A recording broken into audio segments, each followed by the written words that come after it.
en plus de vous associer à cette lutte solidaire, à la manifestation que nous organisons le 5 juin devant le ministère du Logement pour combattre la loi Elan actuellement en discussion, qui ne fera que faire empirer la situation du logement social, puisque le logement social, on va nous obliger à le vendre. Il y a déjà sur la ville, avant même le vote de cette loi, d'ailleurs, la ville a été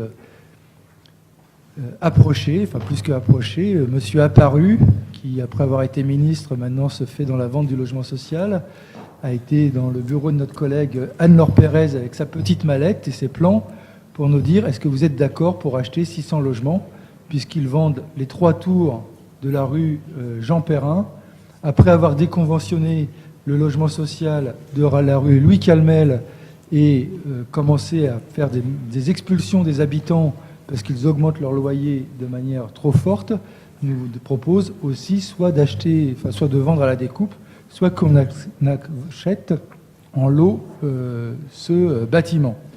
Donc on voit que la situation du logement social, malheureusement, risque de ne pas s'améliorer, avec en plus en perspective une loi Elan qui nous obligerait à fusionner avec l'office HLM de Colombes ou un autre organisme et de passer, on les voit venir, il nous oblige aussi, si la loi passe, à faire passer en comptabilité commerciale la comptabilité de l'OPH.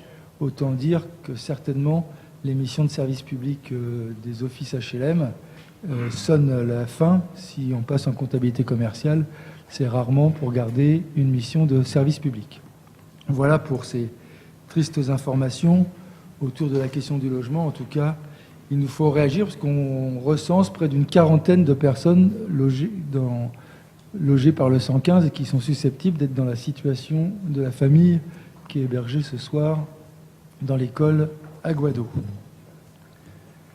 Je vous propose qu'on passe au premier point d'information et que je vous propose de regrouper avec la délibération S5, qui est le rapport annuel d'accessibilité. Et je passe donc la parole à notre collègue Laurence Lenoir.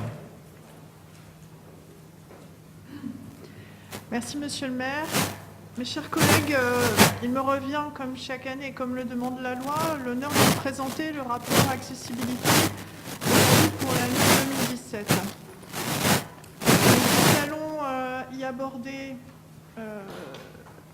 notre objectif qui est d'atteindre une accessibilité généralisée à l'ensemble des services de la ville.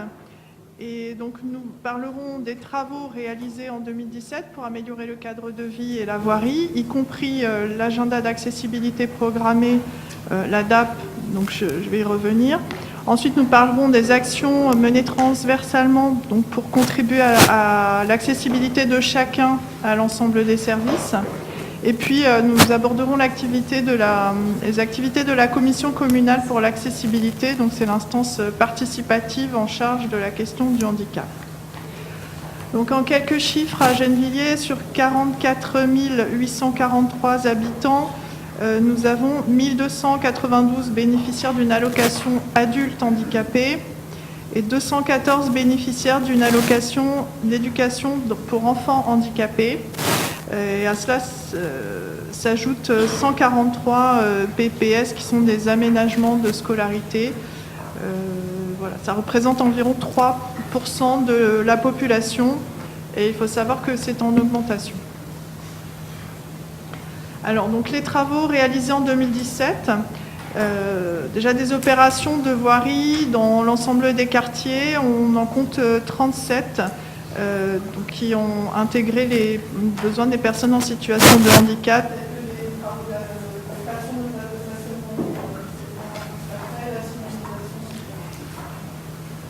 Pour les places de stationnement, nous en avons des places de stationnement vraiment réservées pour les personnes handicapées et marquées comme telles. Nous en avons 205 au total sur l'ensemble de la ville et 5 ont été créés en 2017 suite à des demandes individuelles. Donc ces demandes sont adressées par courrier à la ville. Ensuite, nous les examinons dans une commission technique que j'anime. Alors, passons maintenant à la DAP, donc l'agenda d'accessibilité programmée.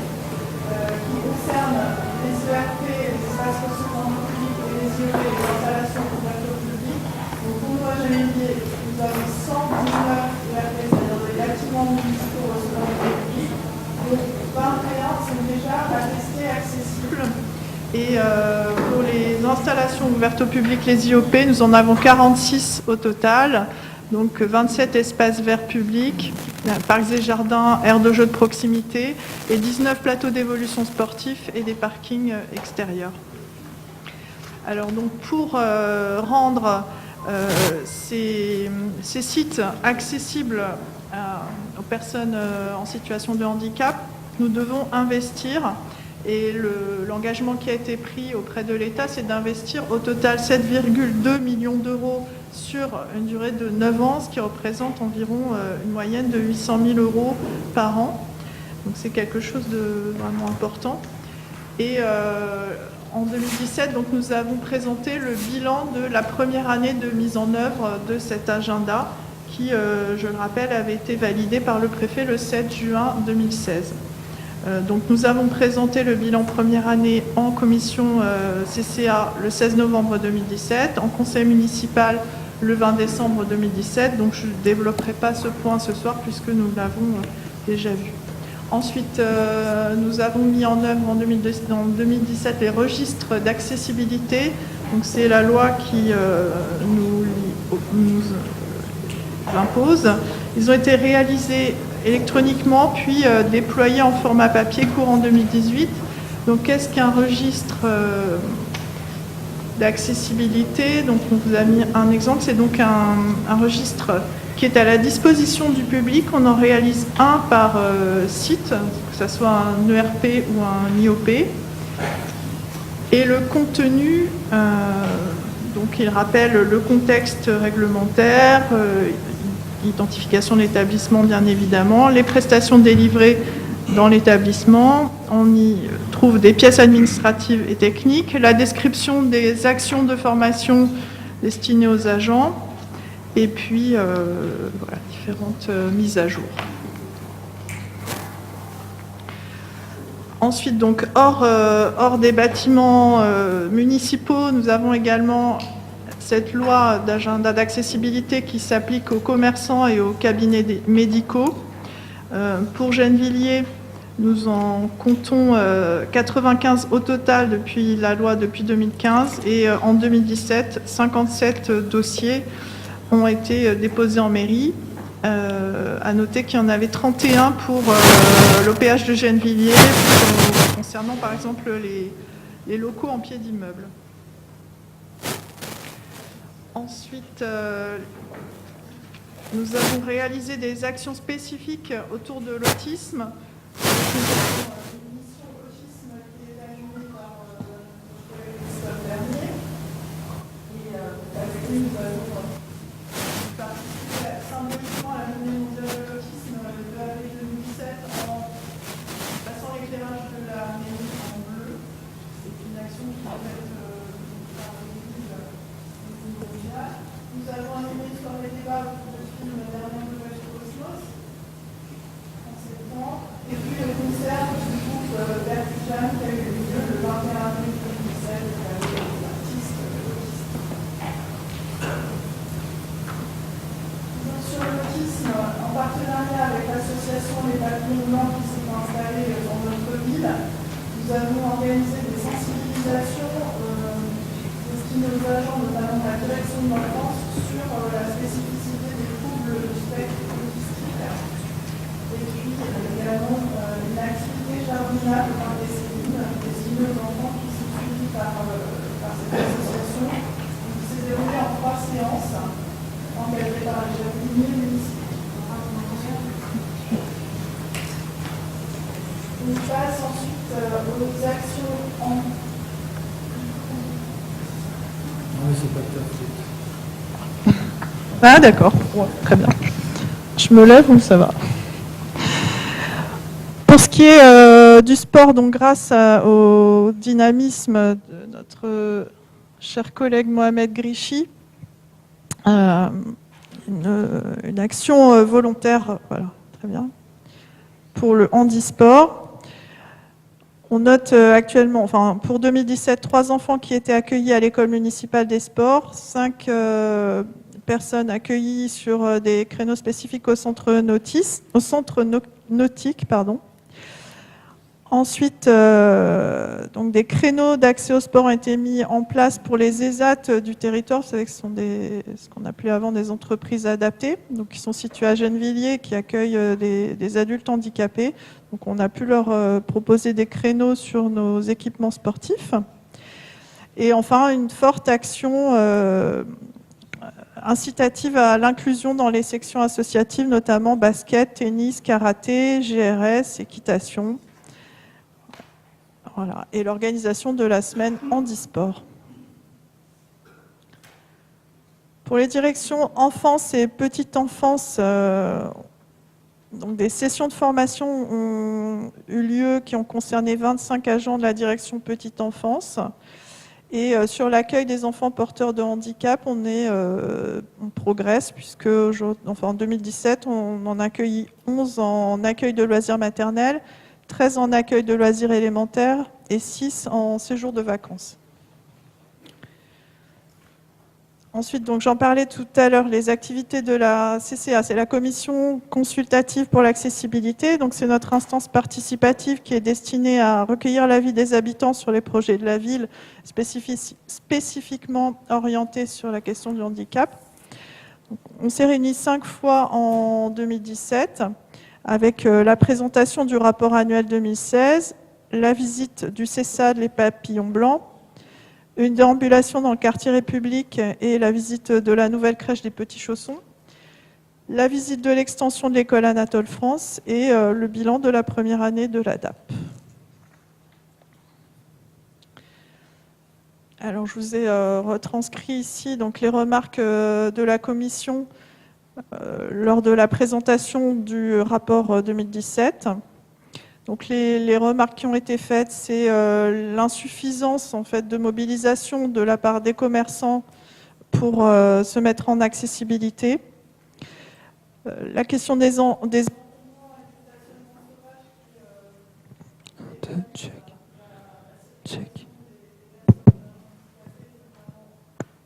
en fauteuil roulant qui sont pénalisés pour se déplacer dans la ville. Le problème des trottoirs pavés qui également est quelque chose de très inconfortable pour ces personnes. Une demande de poste informatique accessible dans les médiathèques. Manque de places de stationnement réservées donc à proximité des tennis. Et puis des gros sujets qui vont être plus longs et plus lourds à traiter. L'accessibilité au cinéma Jean Vigo et l'accessibilité à la salle des fêtes. Mais on essaye de faire progresser autant qu'on peut ces sujets-là.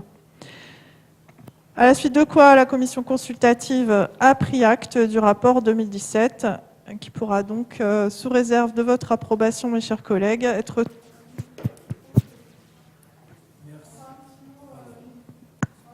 Sur mon travail également en tant que permanence à la disposition des Gennevillois. Donc j'ai reçu individuellement 39 Gennevillois en 2017 et leur demande portait essentiellement sur la question du logement avec notamment des besoins de mutation qui étaient liés au handicap, mais aussi sur des difficultés de prise en charge d'enfants en situation de handicap et plus généralement sur l'accès aux droits. J'ai rencontré également plusieurs associations. J'ai participé au CVS des établissements sur la ville, les conseils de vie sociale, y compris avec Maria Blanca Fernandez qui donne un coup de main et du temps aussi pour ces sujets.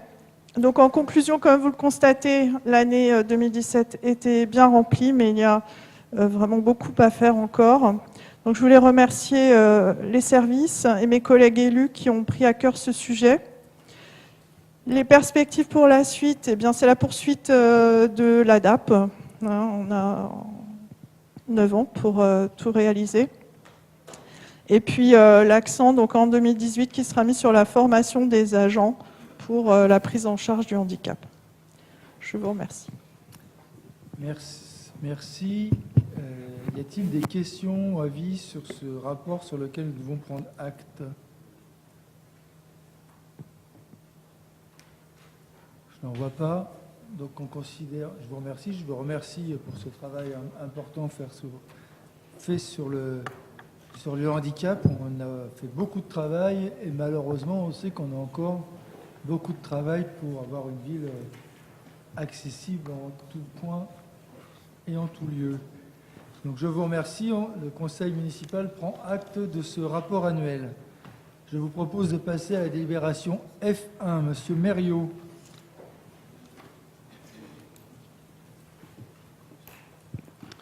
Oui, monsieur le maire, chers collègues, donc je vais vous présenter la délibération F1 qui se rapporte au compte administratif du budget annexe de la restauration du personnel communal présenté par le maire en conseil municipal pour l'exercice 2017. Donc le résultat de la section de fonctionnement s'élève à 16 109,97 €. Donc on peut dire que c'est un budget qui a été consommé à 97%, et le résultat de la section d'investissement s'élève à 29 400,67 €. Voilà, monsieur le maire et mes chers collègues, la présentation de ce budget de restaurant des administrations publiques. Merci. Y a-t-il des avis, des commentaires? Je n'en vois pas. Alors, la loi m'oblige à sortir pendant votre vote.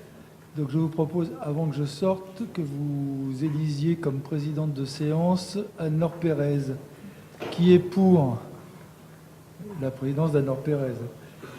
L'unanimité, je vous remercie. Et donc, je vais sortir et je vais laisser Anne-Laure procéder au vote. Allô? Ah oui, ça marche là. Oui, vous m'entendez? Donc, écoutez, je soumets au vote. Donc, qui approuve le compte administratif 2017? Ok. Unanimité? Pas de compte, pas d'abstention. Très bien. Bravo. Ok. Monsieur le maire, vous pouvez revenir. Ah, il faut que je continue. Pardon. Excuse-moi. Excuse-moi, Patrice. Je suis désolée. Il faut que je continue sur les F2 et F3, c'est ça? Juste F2. Bon, merci à l'administration. Délibération F2, Olivier Mériot, approbation du compte administratif du budget annexe du cinéma Jean Vigo.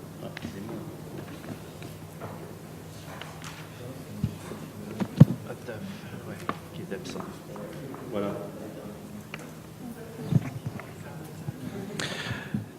Oui, donc il s'agit de prendre connaissance du compte administratif du budget du cinéma Jean Vigo. Donc le résultat de la section de fonctionnement s'élève à 69 556,33 €. Le résultat de la section d'investissement s'élève à moins 30 787,50 €. Voilà, mes chers collègues, la présentation de ce budget, du compte administratif de ce budget. Merci, monsieur Mériot. Donc, je soumets au vote. Qui est pour l'approbation?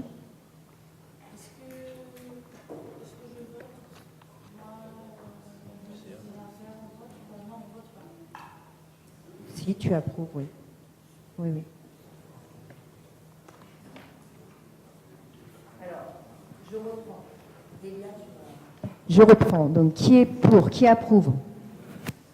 Unanimité? Pas d'abstention? Pas de contre? Ok, merci beaucoup. Patrice, tu peux revenir.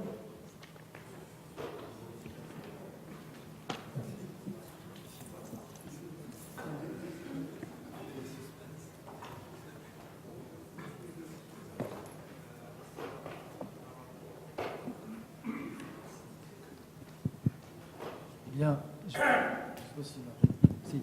Bien, je vous remercie pour ce vote.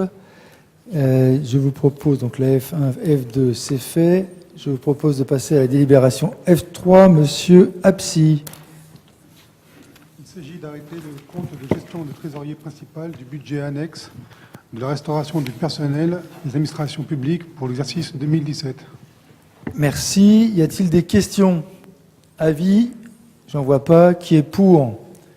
L'unanimité, je vous remercie. Délibération F4, monsieur Tadjouri. Oui, il s'agit d'arrêter le compte de gestion du budget annexe du cinéma Jean Vigo pour l'exercice 2017. Merci. Même vote, l'unanimité, je vous remercie. Délibération F5, monsieur Clochette. C'est une délibération annuelle autorisant le recrutement des agents contractuels saisonniers. Y a-t-il des questions? Madame Marie-Chaise Clairaut. Pour combien d'agents contractuels, cette somme 200 000 €, pour combien d'agents? Monsieur Clochette, faites une division.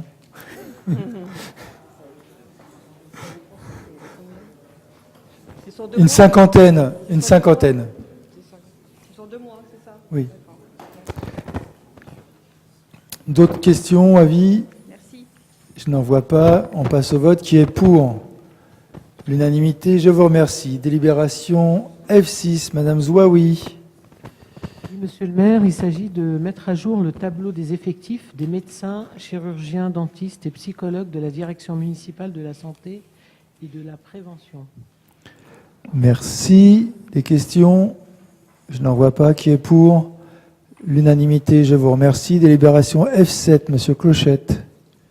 Cette délibération concerne le regroupement des comités techniques de la ville, du Centre communal d'action sociale et de la Caisse des écoles, la détermination du nombre de sièges des 2 collèges, la modalité du recueil des votes du collège employeur. Tout ça concernant les élections professionnelles du mois de décembre. Merci. Y a-t-il des questions? Des avis? Qui est pour? L'unanimité, je vous remercie. Délibération F8, Madame Pérez. Il s'agit d'autoriser Monsieur le maire à solliciter des subventions et signer une convention dans le cadre de la dotation de soutien à l'investissement local pour l'année 2018. Pour l'année, 2 opérations seront de nouveau présentées cette année, le dédoublement des classes et la rénovation de l'éclairage public. Et le préfet nous a d'ores et déjà dit vendredi, quand on l'a vu, que nous avions obtenu la subvention pour le dédoublement des classes. Merci. Y a-t-il des questions? Je n'en vois pas. Nous avons remercié Monsieur le Préfet pour cette aide. Qui est pour? L'unanimité, je vous remercie. Délibération F9, Monsieur Mera, enfin Madame Toumi.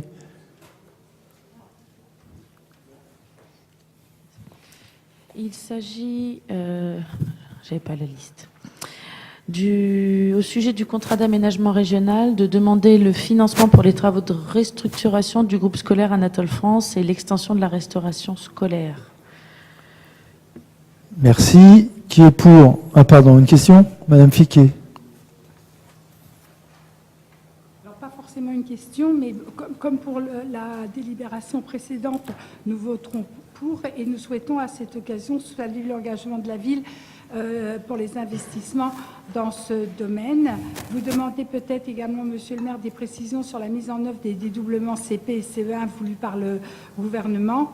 Des dédoublements et des lois ayant pour objectif initial de corriger l'impact des inégalités sociales et économiques des territoires pour les familles qui rencontrent les plus de difficultés sociales, et ce, alors qu'il y a des mobilisations de syndicats, d'enseignants et de parents à Gennevilliers qui, eux, dénoncent et ne se résignent pas à la baisse des moyens, entraînant l'explosion des effectifs dans les classes non concernées par ces dédoublements, des remplacements encore non assurés, peut-être aussi la disparition des libertés pédagogiques, en tous les cas des conditions de travail qui se détériorent continuellement.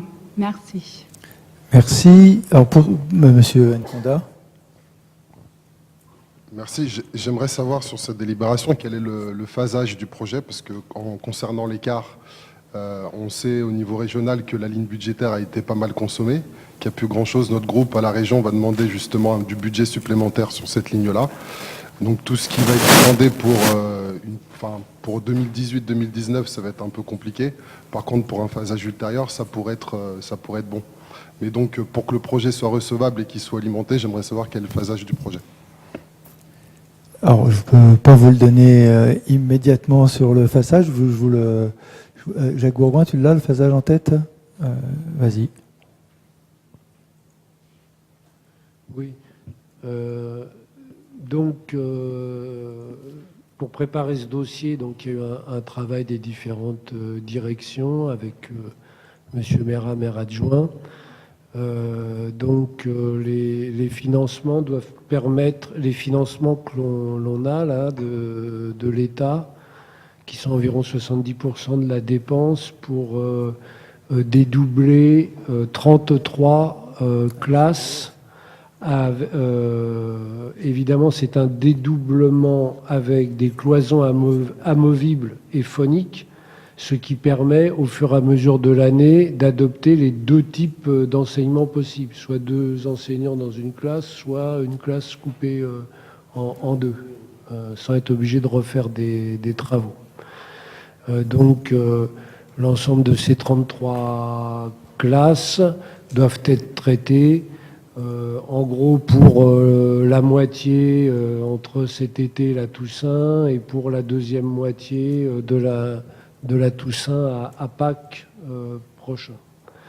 Et évidemment, c'est un planning de travaux qui dure jusqu'à la Toussaint, tout simplement parce que c'est des travaux importants. Nous aurons normalement le retour définitif du préfet pour le 8 juin, et les travaux ne peuvent pas être commencés avant. Mais bon, ça permet d'équiper de bonne manière nos écoles, et surtout de permettre les deux formes d'utilisation des classes. Il y aura besoin de faire un dossier complémentaire l'année prochaine, puisque vous savez que l'année prochaine, il y a normalement les dédoublements des CE1 dans les ZEP, donc il y aura 11 classes supplémentaires à faire, donc un total de 44 classes. Merci. Alors ces éléments-là, je les avais, mais je crois que votre question portait sur Anatole France. Pour vous donner, donc on me l'a soufflé, le phasage, c'est de commencer en l'été 2019, et l'idée, c'est d'être prêt pour la rentrée 2020 sur Anatole France. Voilà. Pour vous donner les... Oui, voilà, c'est pour ça que ça, je l'avais, mais c'était sur Anatole France que je n'avais pas. Donc maintenant, vous l'avez. Qui est pour l'unanimité? Je vous remercie. Délibération E1, Monsieur Grichy. Il s'agit de l'attribution d'une subvention de fonctionnement dans le cadre du développement de département-ville pour l'association Gym Club Gennevilloise. Merci. Y a-t-il des questions? Je n'en vois pas. Madame Morel ne prend pas part au vote. Qui est pour l'unanimité? Je vous remercie. Délibération E2, Madame Blanc.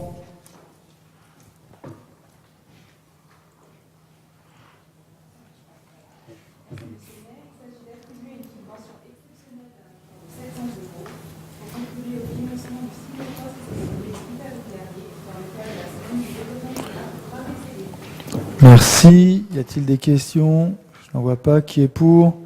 Unanimité. Merci beaucoup. Délibération E3, Monsieur Simon.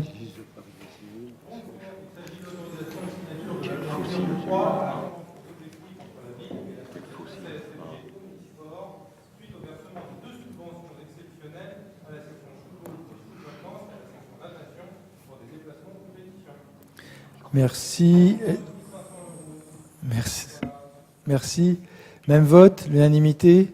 Même vote, moins Monsieur Grichy et Madame Massard qui ne participent pas au vote. Délibération E4, Monsieur Berder.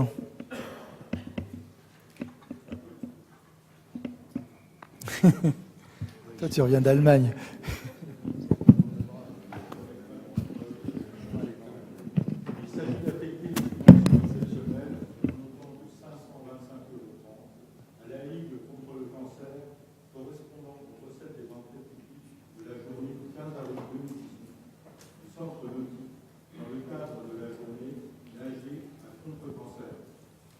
Merci. Qui est pour l'unanimité? Je vous remercie. Délibération E5, Madame Zouaoui.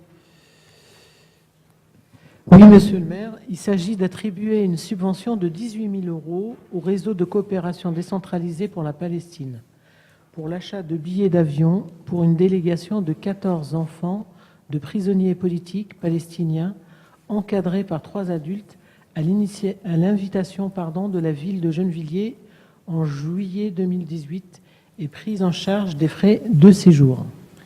Merci. Madame Fiquet.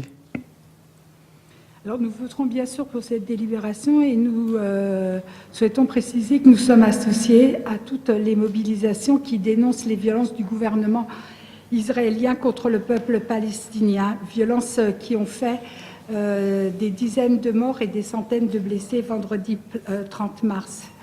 Nous appelons d'ailleurs systématiquement à des mobilisations collectives et unitaires pour la paix. Et nous appelons à renforcer les exigences de condamnation et sanctions fermes des gouvernements, dont celui de la France.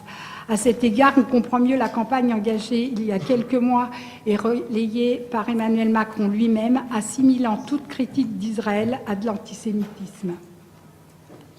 Merci. Alors, Monsieur Berder, Jacques Bourgoin et moi-même ne prendrons pas part au vote puisque nous sommes membres de cette association. Qui est pour l'unanimité? Je vous remercie. J'espère que l'alarme, c'est pas grave. Délibération E6, Monsieur Mera. Madame Toumi, pardon.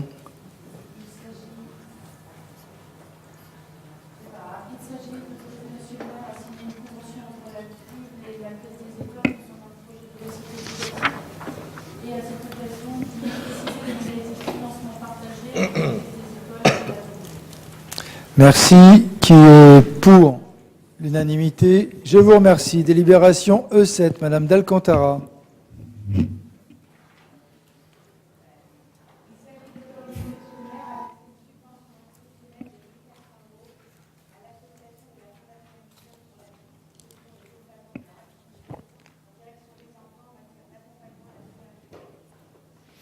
Merci. Qui est pour l'unanimité? Je vous remercie. Délibération E8, Madame Manséry.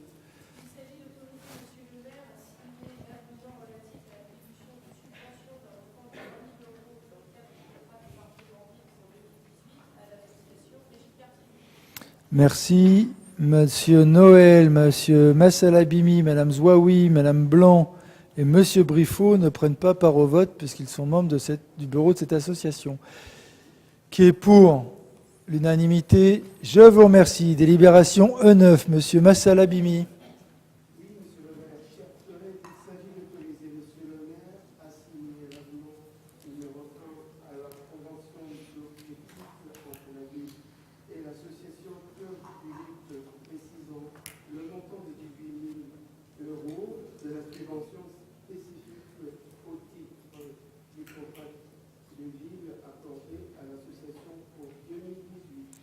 Merci. Même vote, l'unanimité. Je vous remercie, sachant excusez-moi, que rien du tout. Très bien. Délibération E10, Madame Toumi.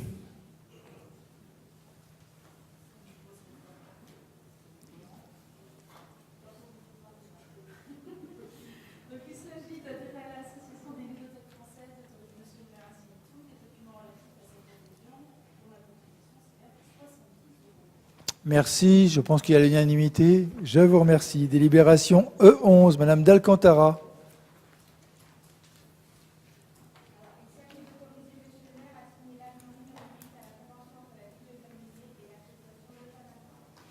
Merci. Qui est pour l'unanimité? Je vous remercie. Délibération E12, Madame Moidine.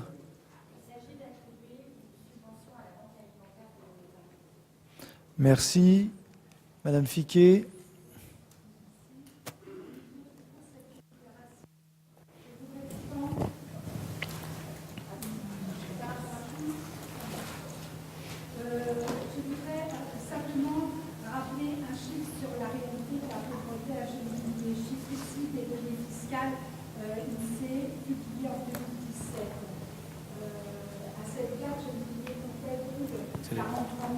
Il avait coupé le son là-bas, on a bien sur le copié plusieurs fois et tout. Du coup, il y a les 4 réseaux en même temps.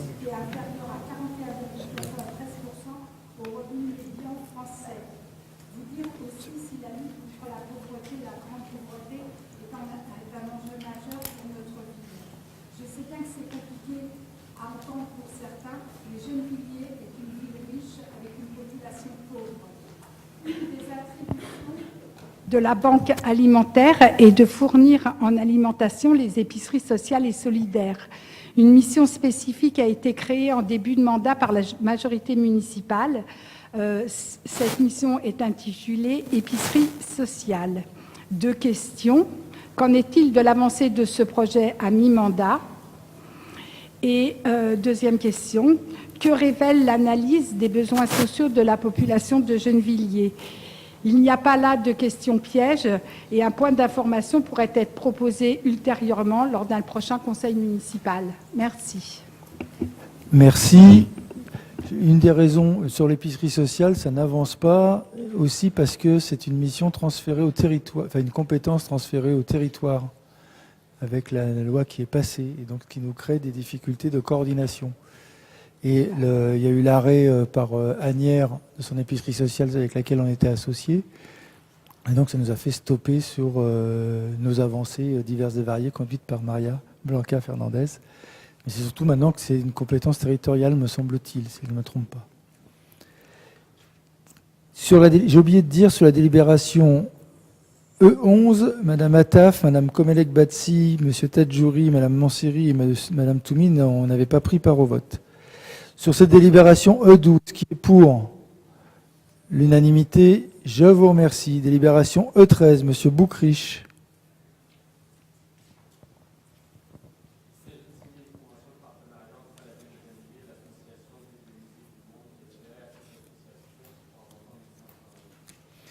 Merci. Qui est pour l'unanimité? Je vous remercie. Délibération E14, Madame Maria Blanca Fernandez.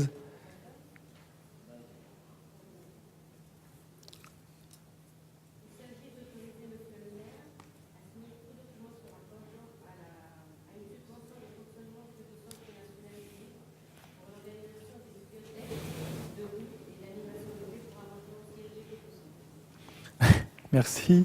Qui est pour l'unanimité? Je vous remercie. Délibération E15, Madame Elle n'est pas là. Je vais la lire.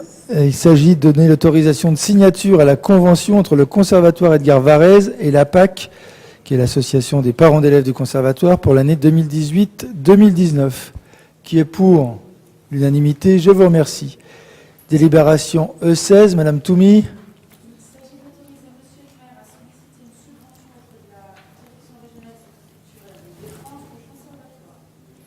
Merci. Même vote. L'unanimité. Je vous remercie. Délibération E17. Madame...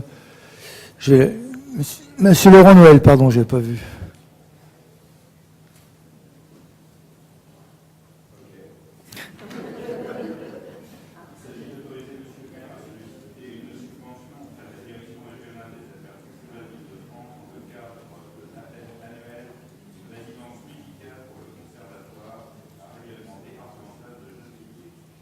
Merci. Même vote.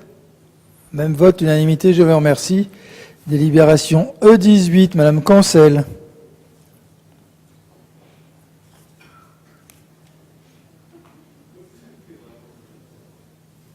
Il s'agit d'autoriser Monsieur le maire à solliciter une subvention auprès de la Direction régionale des affaires culturelles Île-de-France dans le cadre de l'appel à candidature au titre de projet spécifique pour le conservatoire à rayonnement départemental. Merci. Même vote. Même vote. Je vous remercie. Délibération E19, Madame Chala.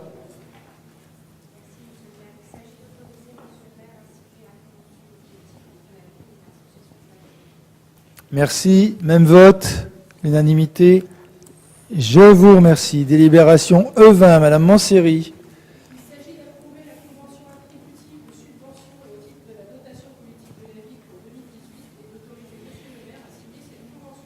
Merci. Même vote. L'unanimité. Je vous remercie. Délibération E21, Madame Moadine.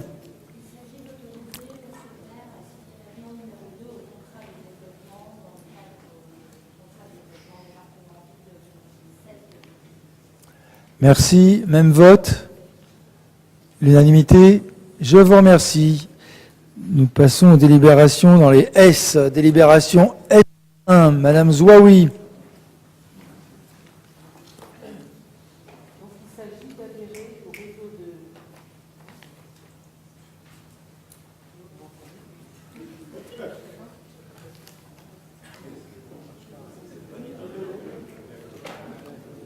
Non mais allez-y sans micro parce que de toute façon, c'est mal barré pour ce soir.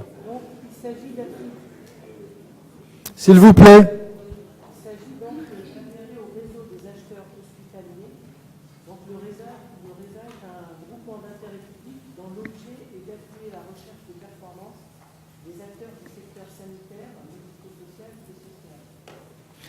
grâce à la mutualisation et la professionnalisation de leurs achats et de la logistique qui leur est associée. Il constitue pour cela une centrale d'achat à laquelle la direction municipale de la santé et de la prévention propose à la ville d'adhérer afin de pouvoir notamment bénéficier des tarifs avantageux obtenus par le RESA sur l'acquisition de produits. Donc l'adhésion est de 300 €. Merci. Qui est pour l'unanimité? Je vous remercie. Délibération S2, Madame Massard.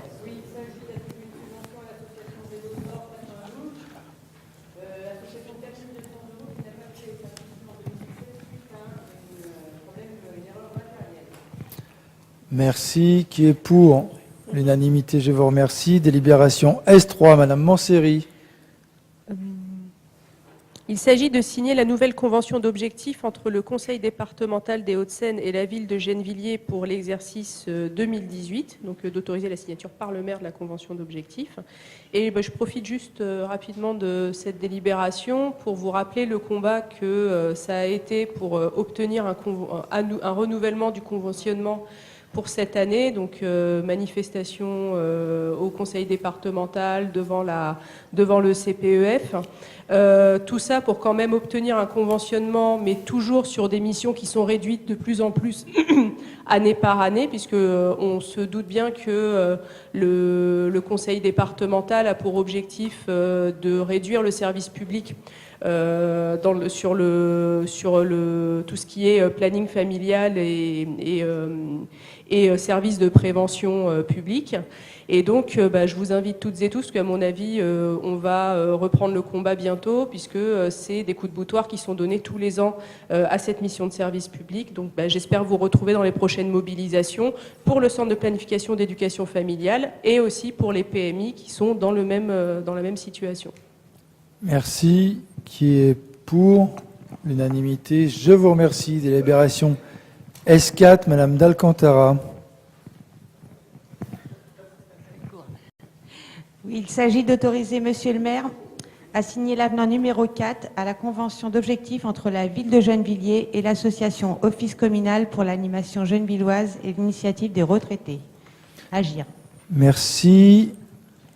Alors là, les retraités ont le droit de voter, mais Monsieur Clochette, Madame Maria Blanca Fernandez et Madame Desmet-Borel ne prennent pas part au vote. Qui est pour l'unanimité? Je vous remercie. Délibération S6, Madame Lafont. Oui, il s'agit d'autoriser Monsieur le maire à signer l'avenant à la convention d'objectifs entre la ville et l'association Communiquer et vivre son handicap à Gennevilliers pour le versement d'une subvention de 2 703 €. Merci. Alors comme Monsieur Grichy a des actions dans l'association, il n'a pas le droit de voter. Qui est pour l'unanimité? Je vous remercie. Délibération S7. C'est pour une nouvelle garantie d'emprunt pour l'association API, d'emprunt communal, suite à la renégociation en date du 15/10 de 2 emprunts souscrits auprès de la Caisse d'épargne en 2009 pour financer les travaux de reconstruction de l'ESAT-le-Castel et la création du CITL situé rue de la Couture d'Auxerre. Je ferai remarquer à nos collègues que l'on fait beaucoup de garanties d'emprunt et on accueille de plus en plus de structures d'accueil de familles ou d'enfants handicapés qui sont souvent chassés des villes qui nous entourent, puisque ce ne sont pas des créations, mais souvent des déplacements. Qui est pour l'unanimité? Je vous remercie. Délibération U1, Madame Pérez. D'accord, ça va. Pardon, excusez-moi. Donc il s'agit d'autoriser Monsieur le maire à déposer un permis de construire pour la construction d'une extension des locaux de restauration et de mise en accessibilité du groupe scolaire Anatole France dans le quartier Chandon-Brenu-Sévines. Merci. Y a-t-il des questions? Je n'en vois pas. Qui est pour l'unanimité? Je vous remercie. Délibération U2, Monsieur Briffaut.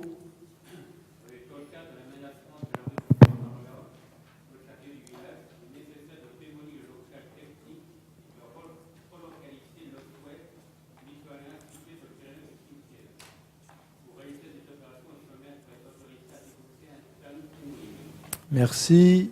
Qui est pour? L'unanimité. Je vous remercie. Délibération U3, Madame Massard.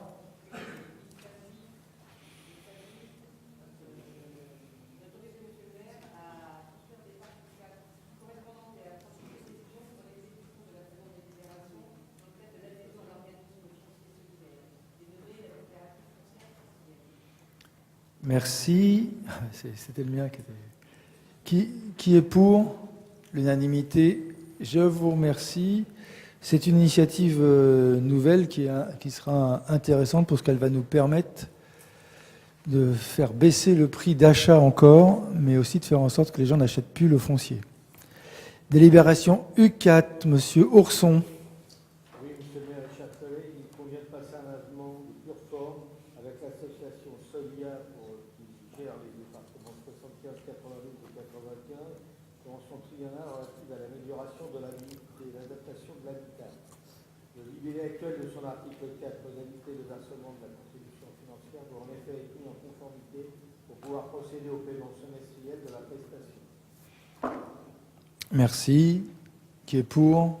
L'unanimité. Je vous remercie. Délibération U5, Monsieur Noël.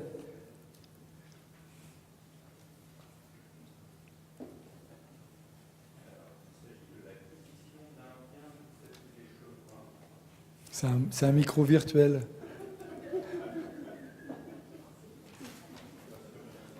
Différence. Si. Virtuellement, ça marche.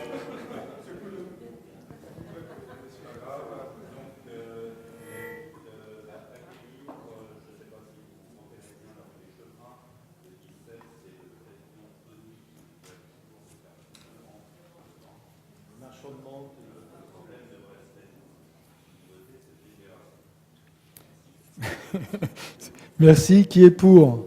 L'unanimité. Je vous remercie. Délibération U6, Monsieur Simon.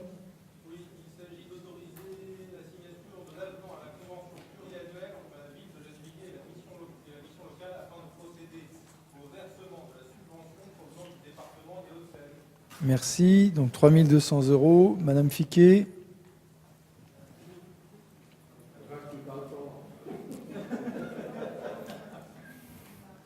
Non, mais fais comme si le micro marchait. Cette délibération, néanmoins, je me permets de revenir sur la mobilisation des salariés de la mission locale qui se positionnent contre la polyvalence et la généralisation de la structure spécifique destinée aux jeunes en mairie. Préciser également la mobilisation contre un regroupement de structures qui mixent les publics, l'organisation du travail par mission, la création d'open space. Ils étaient mobilisés contre les open space pour protéger la confidentialité de leur public. Par contre, subsistent pour eux aujourd'hui des interrogations sur les dernières propositions en termes de management, avec une proposition d'une sortie de 2 jours, les 18 et 19 juin, un center park pour un travail de cohésion d'équipe. Des interrogations aussi sur les recrutements d'ergonomes et psychologues pour un travail sur la conduite de changement. Un travail qui aurait dû être mieux anticipé pour éviter les crispations majeures qui se sont manifestées ces derniers mois. Merci. C'est entendu. Pour ce qui est de l'ergonome, et ça fait partie du dialogue social, c'était à leur demande et donc on a répondu à une de leurs revendications. Qui est pour? L'unanimité. Je vous remercie. Délibération U7, Madame Massard. Oui, il s'agit d'autoriser Monsieur le maire à signer l'avenant numéro 1.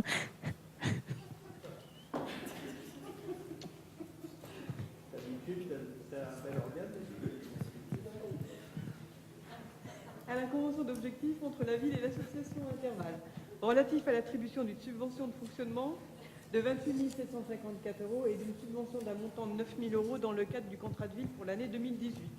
Merci. Qui est pour? L'unanimité. Je vous remercie. Délibération U8, Monsieur Absi.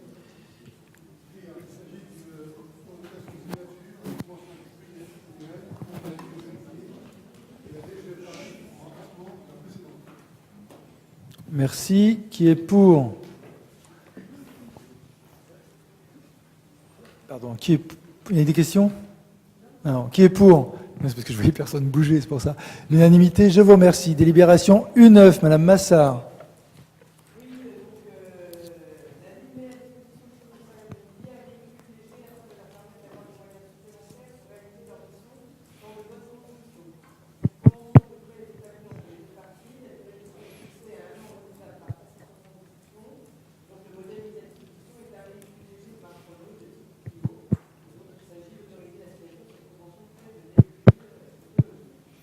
Merci. Y a-t-il des questions? Monsieur Merga.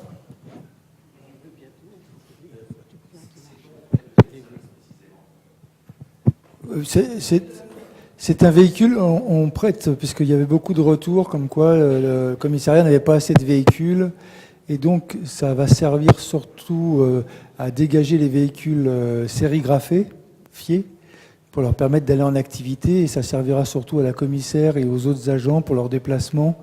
Je pense aux agents de prévention qui vont dans les collèges, qui utiliseront donc plus un véhicule sérigraphié qui pourra rester pour les équipages d'intervention. Donc c'est des moyens supplémentaires qu'on leur fournit. Voilà. Non, non. Mais ça aurait été, c'est eux qui ont choisi l'utilisation. Pour être très franc avec vous, ce n'est pas nous qui avons décidé l'utilisation du véhicule, c'est la police qui le décide. Il s'agit juste de mettre des moyens supplémentaires à l'activité de la police nationale. Vous n'étiez pas d'accord? Sinon, si ça avait été des bacs, vous auriez voté contre?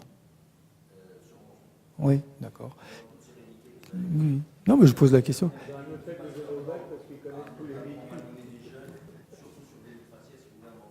Oui, oui, bien sûr.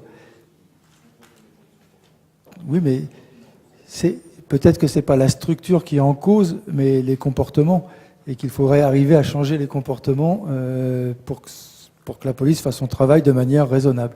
Qui est pour l'unanimité? Je vous remercie. Délibération U10, Madame Pérez. Ça marche toujours. Ça marche. Alors, U10, il s'agit d'autoriser Monsieur le maire à signer une convention avec l'association APEI pour le versement d'une subvention d'un montant de 30 000 € pour aménager le restaurant intergénérationnel de la résidence Carmen Gérard dans le quartier République. Pour l'unanimité, je vous remercie. J'ai oublié de dire que sur la U6, Monsieur Absi, Monsieur Noël, Madame Blanc, Madame Dolcantara et Madame Fiquet ne prenaient pas part au vote. Délibération U11, Madame Moadine.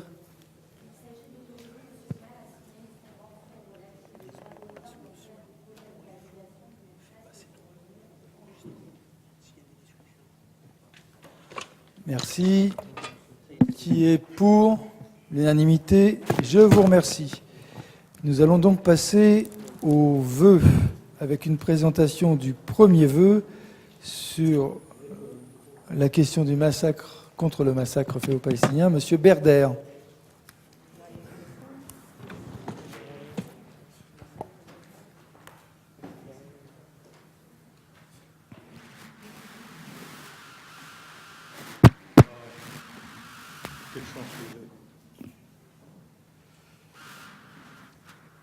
Au préalable, je me permettrai, Monsieur le maire, de rappeler brièvement pour notre public très nombreux ce soir et ceux qui nous regardent l'implication et les engagements de notre ville pour la cause palestinienne. Depuis de nombreuses années, la Palestine a fait l'objet d'un engagement politique fort de notre ville pour la cause du peuple palestinien à disposer d'un État tout en vivant en paix avec Israël. Pour ce faire, Gennevilliers a adhéré dans les années 2000 au réseau Barghouti. Celui-ci regroupe un grand nombre de collectivités territoriales françaises ayant fait de Marwan Barghouti ou d'un autre prisonnier politique citoyen d'honneur de leur ville. Gennevilliers, quant à elle, a fait de Marwan Barghouti et de Salah Hamouri ses citoyens d'honneur. Par ce réseau de villes françaises, disposant d'un bureau à Ramallah en Cisjordanie, nous disposons d'un outil précieux pour soutenir la cause palestinienne, être informés sur la situation des prisonniers palestiniens, œuvrer pour la libération des prisonniers politiques. Grâce à celui-ci, nous avons pris contact avec la ville d'Albiré. Après de multiples échanges avec Albiré, ville proche de Ramallah, elle compte 40 000 habitants et est la capitale administrative de l'autorité palestinienne où sont présents les ministères et les sièges des partis politiques. Dès 2003, nous avons signé avec notre ville sœur un accord de coopération internationale ayant pour objet des investissements à caractère culturel et social, l'accueil d'étudiants palestiniens, l'accueil d'enfants de prisonniers palestiniens, échanges réciproques entre habitants, c'est-à-dire c'est témoigner sur la situation en Cisjordanie, d'un côté comme de l'autre, qui s'est traduit en 2017 par un accord de jumelage resserrant ainsi nos liens d'échange, d'amitié et de solidarité. En ces moments tragiques, notre majorité municipale se devait de présenter ce vœu de soutien et de solidarité avec le peuple palestinien. Un devoir moral. Le texte du vœu est en cours et concis. Je vous le lis. Il a été quelque peu... Le 14 mai dernier, alors que 35 000 Palestiniens manifestaient en différents points de Gaza dans le cadre des marches pour le droit au retour et contre l'implantation de l'ambassade américaine à Jérusalem, l'armée israélienne a commis l'irréparable. Elle a tiré sur les manifestants à balles réelles, perpétuant un véritable massacre en tuant plus de 100 personnes et faisant plus de 2000 blessés. Ce nombre s'ajoute aux 53 Palestiniens assassinés et aux 2000 blessés par des tirs à balles réelles depuis le 30 mars, début des marches. Parmi les victimes, des femmes, des enfants, des civils non armés. Face à eux, des soldats tirent de sang-froid et piétinent les valeurs humaines les plus fondamentales. En prenant la décision provocatrice et contraire au droit international de déplacer son ambassade à Jérusalem, les États-Unis portent une responsabilité particulière. La France et l'ensemble de la communauté internationale doivent agir tout de suite. Elles en ont l'obligation et le devoir pour protéger le peuple palestinien. Laisser ces massacres se perpétuer en toute impunité serait se rendre complice. Aussi, le conseil municipal de Gennevilliers demande donc au président de la République française d'intervenir auprès du gouvernement israélien pour qu'il cesse immédiatement l'utilisation d'armes de guerre contre des manifestants non armés et auprès du Conseil de sécurité de l'ONU, pour que des sanctions soient énoncées à l'égard de l'État d'Israël et que s'applique pour la Palestine le droit à l'indépendance et à la souveraineté nationale. Nous demandons que la France reconnaisse sans délai l'État de Palestine comme un État souverain. Merci.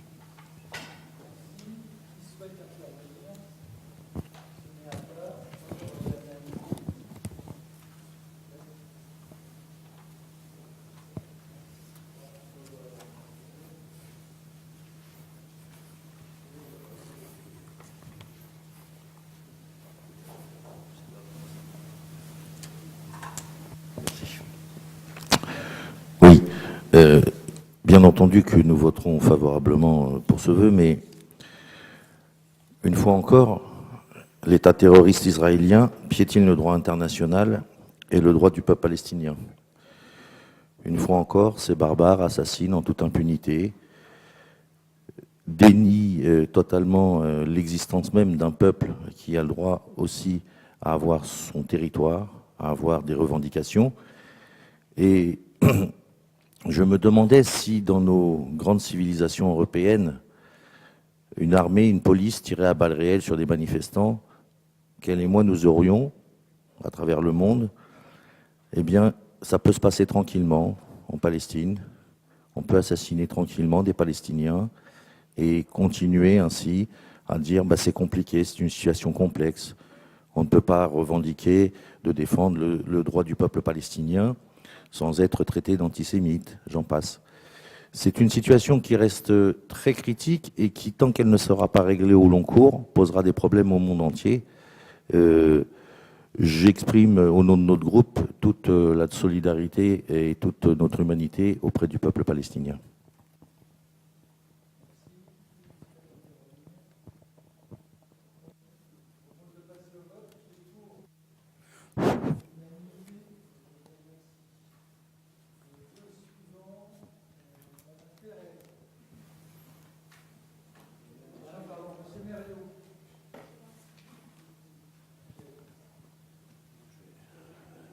J'ai encore ma moustache, voilà. Alors, ce vœu concerne la contractualisation, qui est une affaire qui a déjà été évoquée à plusieurs reprises, notamment vote de budget et des taux lors du conseil municipal.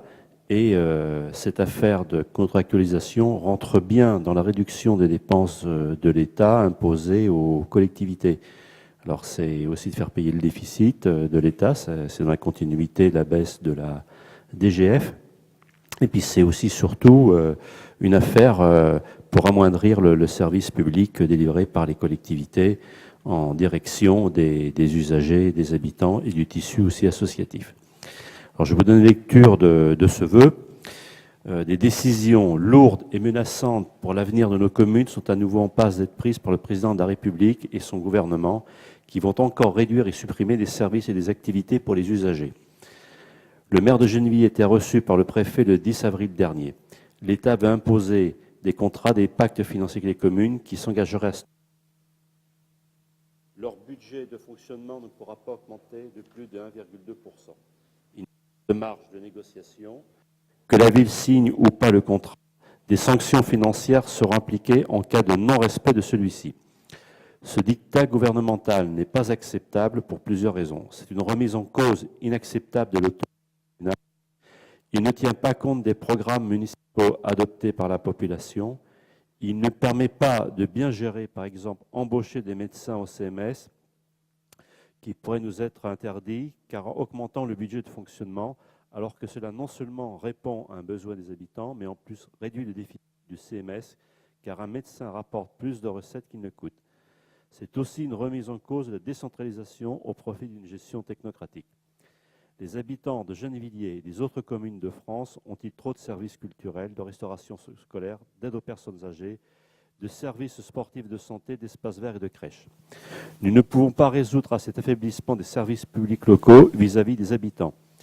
Les Gennevillois et Gennevilloises ont décidé de choisir un municipal dont ils attendent la réalisation.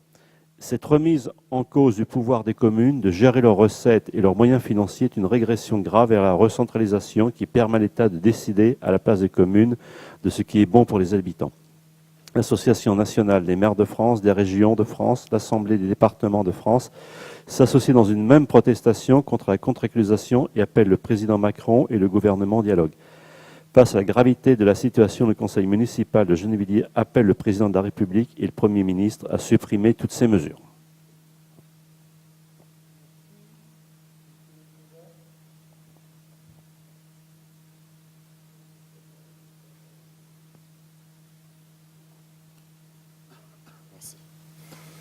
Merci.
Contractualisation.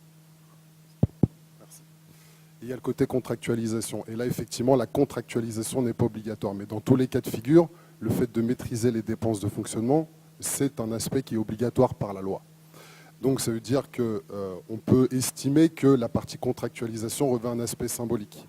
Donc j'ai deux remarques. La première remarque, alors non, mais après je vais reparler de la contractualisation, mais en tout cas pour ce qui est d'1,2%, on peut estimer que c'est une bonne mesure. Il faut pouvoir maîtriser la hausse des dépenses de fonctionnement des communes. Autrement, quand on cumule toutes les hausses de dépenses de fonctionnement de toutes les communes, on arrive à des déficits qui peuvent être importants. Donc je pense que c'est une mesure qui, en soi, est raisonnable.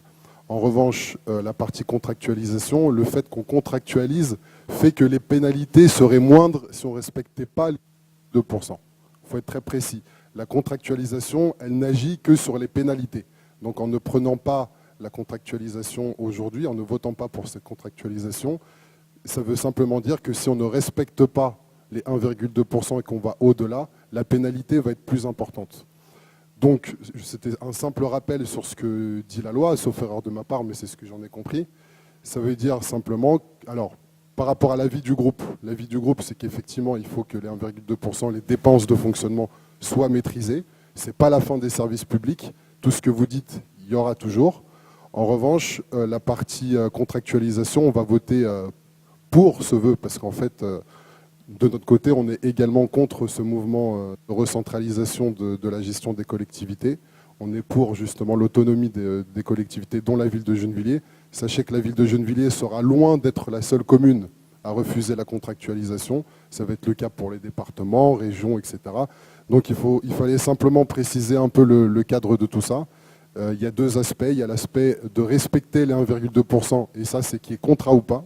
Et il y a la partie contrat, qui est symbolique, en tout cas qui n'agit que sur les pénalités.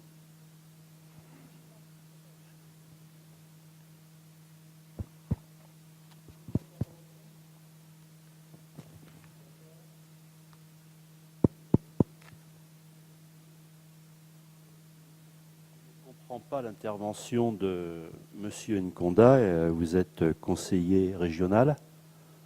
La région, visiblement, était aussi inquiète, puisqu'il va y avoir, je crois, c'est 17 ou 19 lycées qui vont être livrés par la région, qui nécessitent du personnel supplémentaire, des frais de fonctionnement, et ça va aller au-delà des 1,2.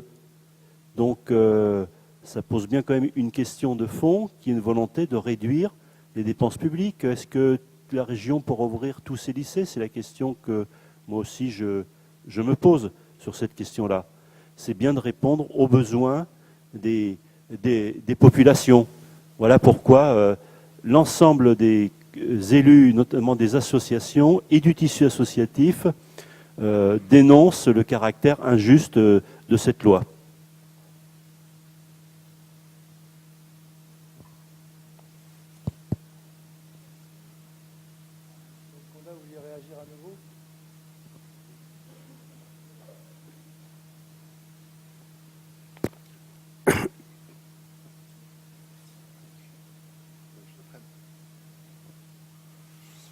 Juste pour dire par rapport à ce que vous dites sur la région, effectivement on peut investir sur des nouveaux lycées. Après effectivement avec les lycées il y a des dépenses de fonctionnement liées aux agents qui vont y travailler.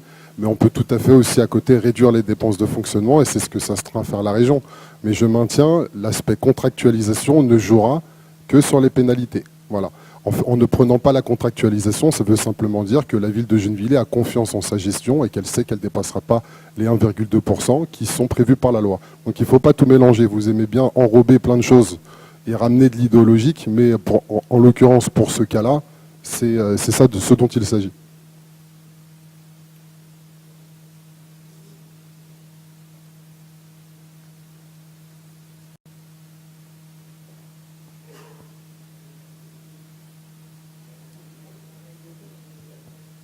Merci.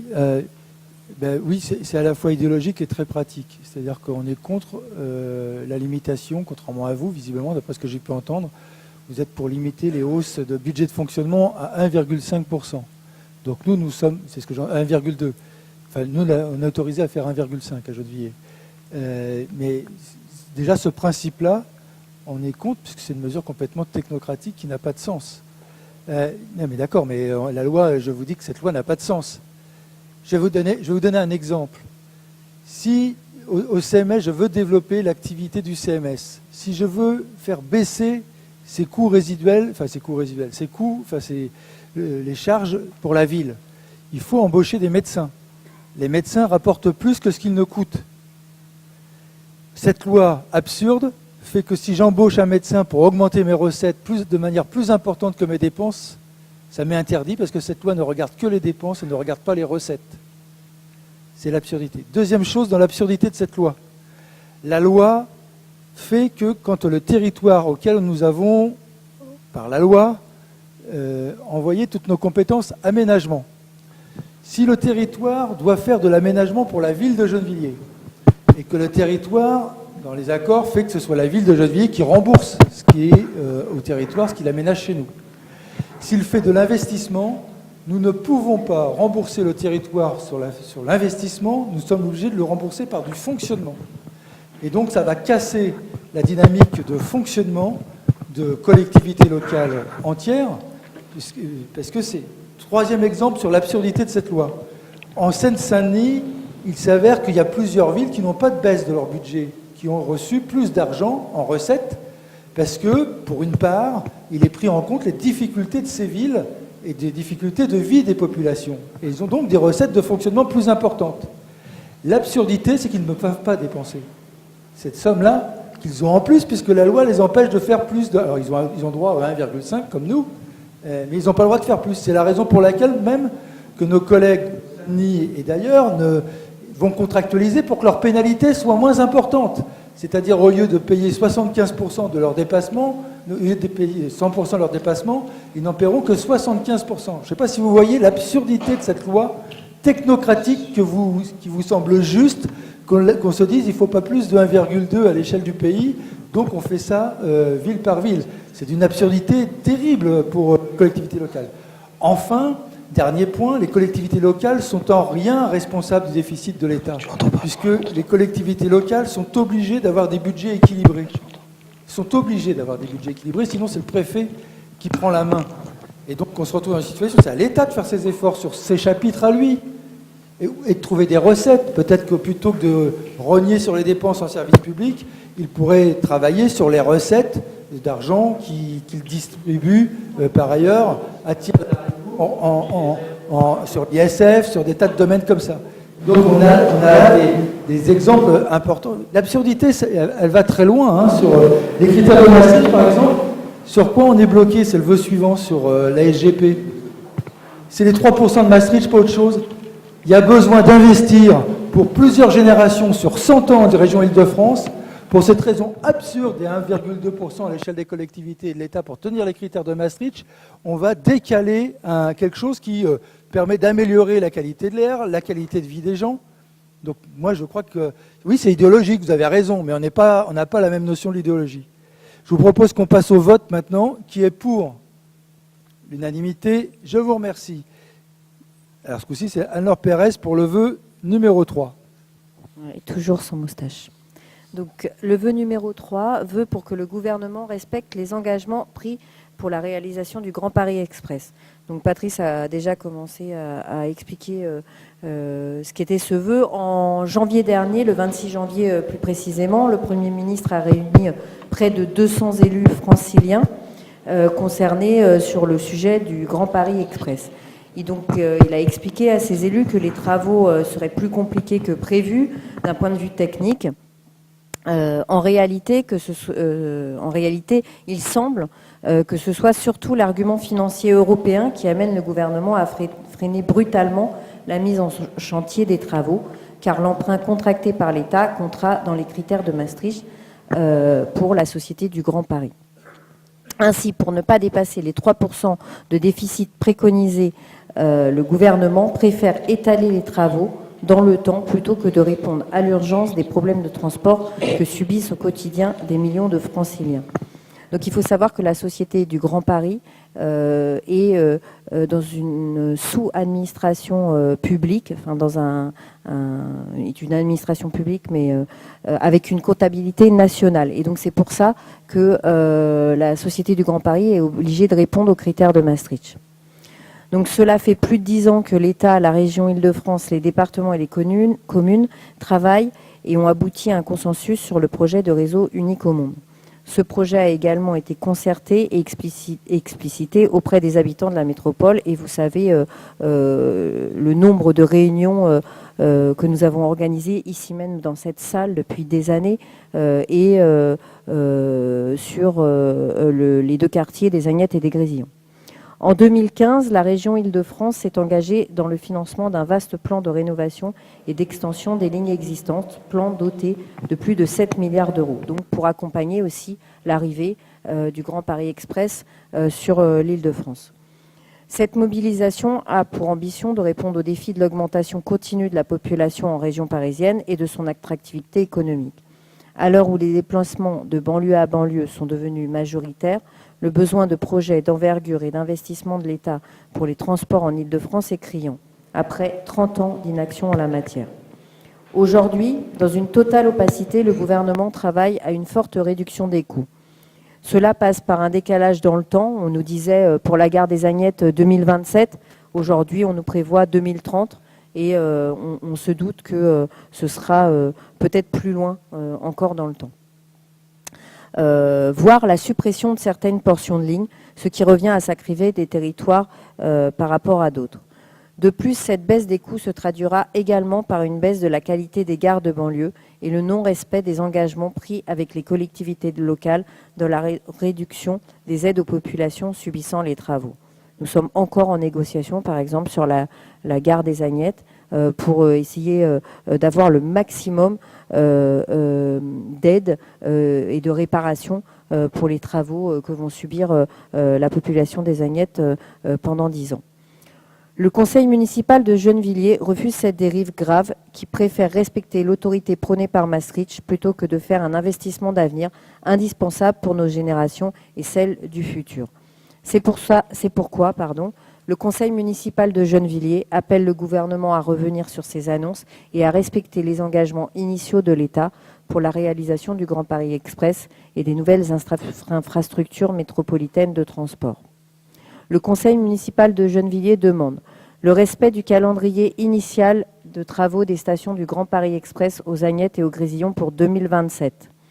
Le prolongement de la ligne 13 jusqu'au port de Gennevilliers et son dédoublement en complément du prolongement de la ligne 14. Le renouvellement des rames du tramway T1 et la mise à disposition des financements pour l'engagement des travaux de prolongement de cette ligne. La mise en œuvre de la modernisation et la densification du réseau de bus. Je fais juste un amendement, monsieur le maire, on ajoute le que, là, veut pour le gouvernement. Qui souhaite intervenir? Monsieur Merga, monsieur Nkonda, excusez-moi, ça finit en A.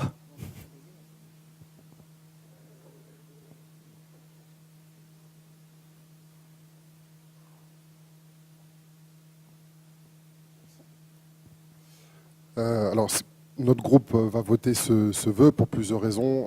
On partage le fait que ce type d'investissement, ça doit être comme le métro à l'époque, faire un crédit sur 100 ans pour pouvoir justement développer des choses qui trouveront leur rentabilité. Je partage aussi le fait que c'est effectivement le critère des 3% de Maastricht qui bloque le financement et le calendrier initial du Grand Paris Express. Il faut simplement dire que le Grand Paris Express, au début, c'était un train qui était censé faire le tour de la région avec très peu d'arrêts. Il y a beaucoup de maires qui ont demandé des arrêts, ça a démultiplié le coût du projet et on est parti, on a vu une inflation exponentielle du coût du projet.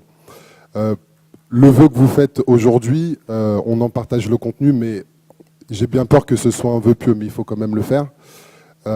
J'aurais tendance à dire, et comme c'est généralement d'ailleurs dans les contrats de plan État-région, c'est toujours l'État qui fait défaut dans les financements, c'est pas la région, c'est pas les départements, c'est souvent l'État.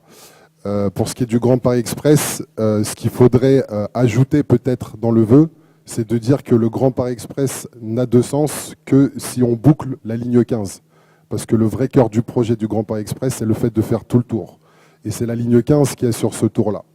Et si vous ne mettez pas cette notion de priorité à la ligne 15, vous allez forcément vous retrouver avec des petites portions qui sont faites. Alors, il y a des portions qui sont faites pour les Jeux Olympiques. Ça a été fait difficilement. En tout cas, effectivement, il faut demander à l'État de respecter, mais j'ai peur que ce soit un vœu pieux. Mais effectivement, on souhaite que ce soit fait pour 2027. Donc, nous allons voter pour. Vous avez mis d'autres choses comme la rénovation du T1. Comme la prolongation de la ligne 13. La prolongation de la ligne 13, c'est difficile parce que vous savez qu'il y a l'autoroute, il y a la Seine, enfin, il y a tout un tas de barrières à la fois physiques et naturelles qui empêchent de bien travailler cette partie-là. Donc c'est un beau vœu, mais j'ai peur que ce soit un vœu pieux malheureusement, mais il faut voter pour. Elle est après, oui.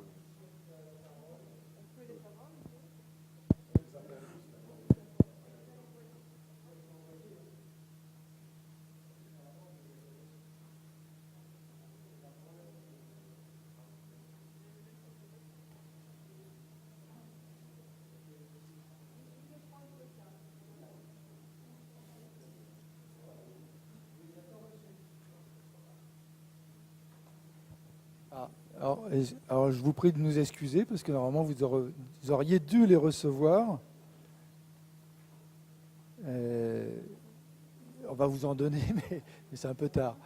Il y a le vœu donc qui est pour l'unanimité. Je vous remercie. Et je vous propose que l'on voit le dernier vœu, Monsieur Absi.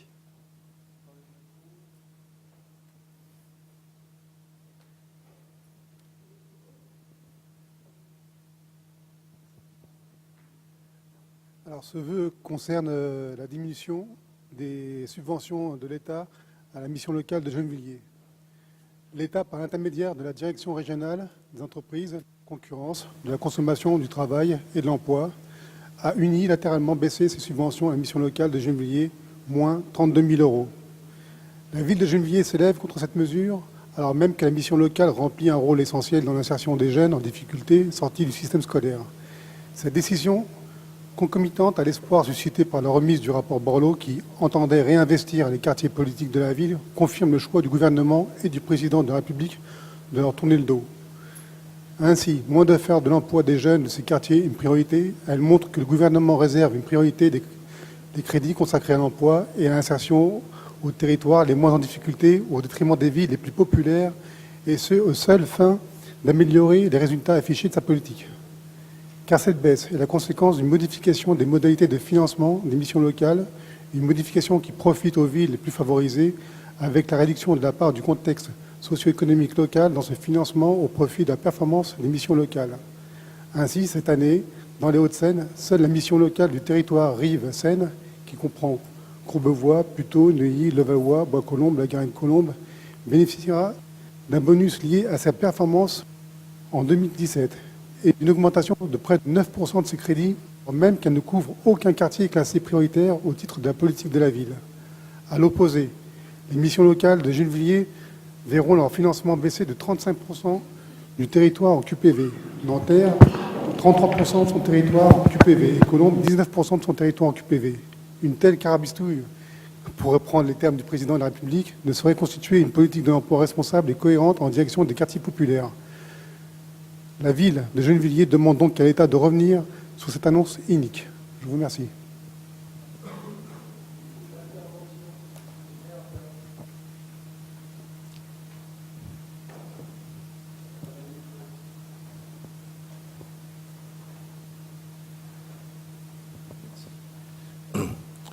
Oui, notre groupe votera naturellement pour ce vœu, mais une fois encore, on voit dans notre pays cette avancée dans le temps, mais cet arrêt dans le temps pour les quartiers populaires qui semble voué à continuer d'être enclavé en quelque sorte dans notre société. On est dans une ville où il y a des quartiers populaires, certes une ville en transformation, mais quand même encore des quartiers populaires, des populations malmenées, un taux de chômage extrêmement important chez les jeunes, et pour autant, effectivement, ce gouvernement, ce président Macron, mais dans la continuité un peu de ce qui a été fait précédemment, continue de malmener les quartiers populaires et donc de réduire les moyens, de donner des moyens vraisemblablement à ceux qui en ont déjà, ou en tout cas qui n'en ont pas particulièrement besoin. Nous ne sommes pas favorables à ce que notre pays continue d'être scindé en plusieurs catégories, et notamment pour ceux qui sont les moins favorisés, de continuer à difficilement réussir à rester dans le peuple France. Donc nous dénonçons ce type de recul sociaux et surtout dans un contexte où finalement de plus en plus l'élitisme est mis en avant, ce recul qui est imposé à nos jeunes.